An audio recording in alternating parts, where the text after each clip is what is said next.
বিনিময় মানে হচ্ছে সম্পত্তির পরিবর্তে সম্পত্তি, অর্থের পরিবর্তে অর্থ।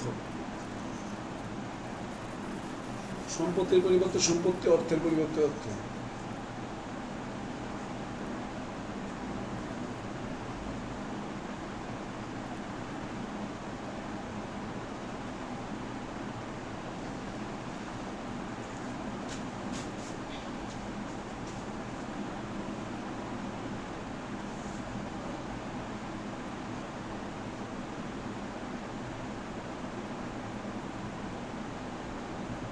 সম্পত্তির পরিবর্তে সম্পত্তি, অর্থের পরিবর্তে অর্থ, মানে টাকার বিনিময়ে টাকা, সম্পত্তির পরিবর্তে সম্পত্তি। তবে একটা জিনিস খেয়াল রাখতে হবে, আমরা কিন্তু সম্পত্তি হস্তান্তর আইন পড়তেছি, এটা কিন্তু মূলত অস্থাবর আলোচনা করে, মানে স্থাবর আলোচনা করে, অস্থাবর না।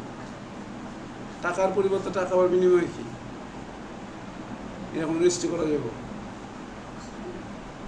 স্ট্যাম্প করা যাবে, 300 টাকার স্ট্যাম্প রেজিস্ট্রি করা যাবে, কিন্তু চেষ্টা করা যাবে না। তাহলে বিনিময়টায় এই বিষয়গুলি আসাটা নর্মাল বিনিময় মানে ঠিক আছে, কিন্তু আমাদের আইনটা হলো স্থাবর সম্পত্তি রিলেটেড আইন। বিনিময়, দান, রেহান, ইজারা, বিক্রয়, এগুলো সব বিনিময় সংক্রান্ত আইন। টাকার পরিবর্তে টাকা বলছে, সম্পত্তির পরিবর্তে সম্পত্তি, ঠিক আছে। একজন দাতা থাকবো, একজন বিক্রেতা থাকবো, কোনো ত্রুটি থাকলে অপরপক্ষে এটা বাতিল করতে পারবো। এক পক্ষ এক সম্পত্তিতে দখল হারাইব, আরেক পক্ষ ওই পক্ষ সম্পত্তিতে দখল লাভ করব, উভয় আপস মূল্যে এটা করবো। বিনিময় তো করে আপস মূল্যে। তুমি আমার নোয়াখালী বাড়িটা নাও, আমি নারায়ণগঞ্জে বাড়িটা নিলাম, এমন করে না যে এই জায়গায় এই জায়গায়। আগে তো 47-এর সময় কী হয়েছে, তুমি আমার কলকাতা মুর্শিদাবাদের বাড়িটা নাও, তুমি নারায়ণগঞ্জের বাড়িটা আমার দাও। কিন্তু মুসলমান ফ্যামিলি এসে পড়ছে দেশভাগের পর, এদিকে হিন্দু ফ্যামিলি বলছে তুমি মুর্শিদাবাদে আমার বাড়িটা আছে, তুমি লয়ে গেলো 2 বিঘা, তোমার কিন্তু আমার 1 বিঘা, এই রাস্তার সাইডে জমিটা আমার 1 বিঘা দেওয়া দাও, বিনিময় করে নিচ্ছে।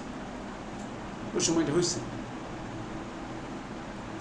ওই সময় চান্স গেছে জালিয়াতি করার, র্যান্ডম চান্স। কোনো এনআইডি কার্ড নাই, কাউন্সিলের কাছ থেকে কাউন্সিলর নাই, মেম্বার থেকে লইতে পারলে চলে, ব্যাস গলায় পৈতা লাগাইয়া টিকি দিয়ে হিন্দুয়ে দাঁড়ায় বিক্রি করে দিয়ে দিচ্ছে। এবার সিগনেচার প্রমাণ করেন কে? দায় দায়িত্বের ক্ষেত্রে একজন ক্রেতা একজন বিক্রেতা হবে, যে আমি বিনিময় করলাম, কারণ আপনার সম্পত্তি সিদ্ধিবন্ত সম্পত্তির সাথে আমি দেবো সম্পত্তি চেঞ্জ করব। আপনি বিনিময় দাতা, আমি গ্রহিত, আমি 1 দলিল আপনার দিব, 1 দলিল আপনি নেবেন। আমি মতন ক্রেতা, আমি একজন বিক্রেতা হইব। দায় দায়িত্বের ক্ষেত্রে একজন ক্রেতা অন্যজন বিক্রেতা হইতে হবে, মানে আমি নিলাম, এটা দিয়ে দিলাম, ওইটার মধ্যে আপনি দিলেন, আমি নিলাম, আপনি ক্রেতা আমি বিক্রেতা, আর ওইটার মধ্যে আমি ক্রেতা আপনি বিক্রেতা, এইভাবে পাওয়ারটা হইব, মানে একবার মূল মালিকের মতন পাওয়ার পাবেন। সে পুরোটা ভাই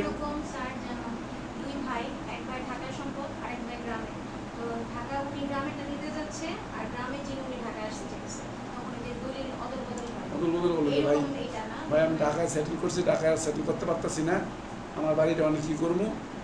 আরেকটা ভাই আমি শহরে আমি আয় করি, তাহলে ঠিক আছে, গ্রামের বাড়িটা তুই আমার নামে লিখে দে, ঢাকার বাড়িটা তুই তোর নামে লিখে হলে আমি বগুলা বাংলায় ঢাকা জীবন ধারণা করতেছি না, গ্রামে জীবন ধারণা করতে। এমন অবশ্য রেয়ার ঘটে কেউ স্বেচ্ছায় গ্রামে যায়, ইতিহাস এটা বলা না। যখন জীবনমান ম্যাচ করতে না পারে, অন্য কোনো প্রবলেম আসে যে এই শহরে থাকা বিপজ্জনক, সুবিধা জিনিসটাকে করে না, নর্মালি করে না।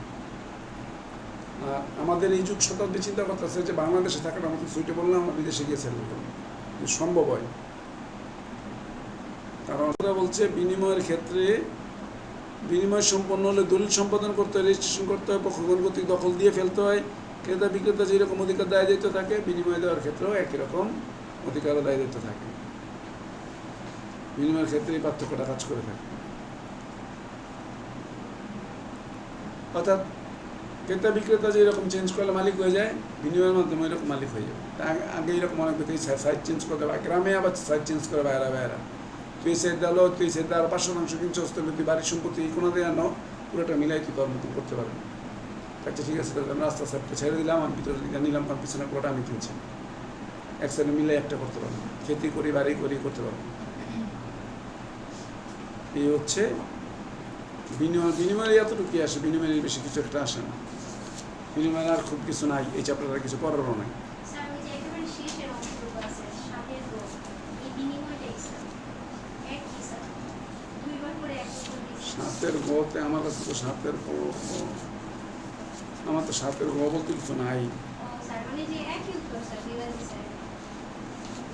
ও আচ্ছা, একই উত্তর তো আমার দরকার নেই, একই জিনিস একই রকম। তাহলে এর মাধ্যমে দান আর বিনিময় চ্যাপ্টারটা পড়ে ফেললাম। এরপর আমরা যাবো হচ্ছে না, এগুলি পড়া দরকার নাই এখন পর্যন্ত, যেহেতু এটা আসে না, কোনো সালে আসে না, দরকার নেই। ওই যে মুসলিম আইন আর ইয়ের দান, আচ্ছা ওইটা একটু নেক্সট। আমি একটু আংশিক নীতিটা একটু বুঝতে চাই স্যার, ওই দিন পড়াইছেন না, মানে কঠিন লাগে, একটা উদাহরণ দিয়ে যদি বুঝাই দেন স্যার। এটা বায়না সম্পত্তি, যদি কোনো ব্যক্তি, হ্যাঁ আপনারা তো বোঝেন, আমি আমার সময় মুখস্থ করি, যদি কোনো ব্যক্তি কিছু বুঝি না, বুঝা যায় না স্যার। ঠাড়া মুখস্থ করছে।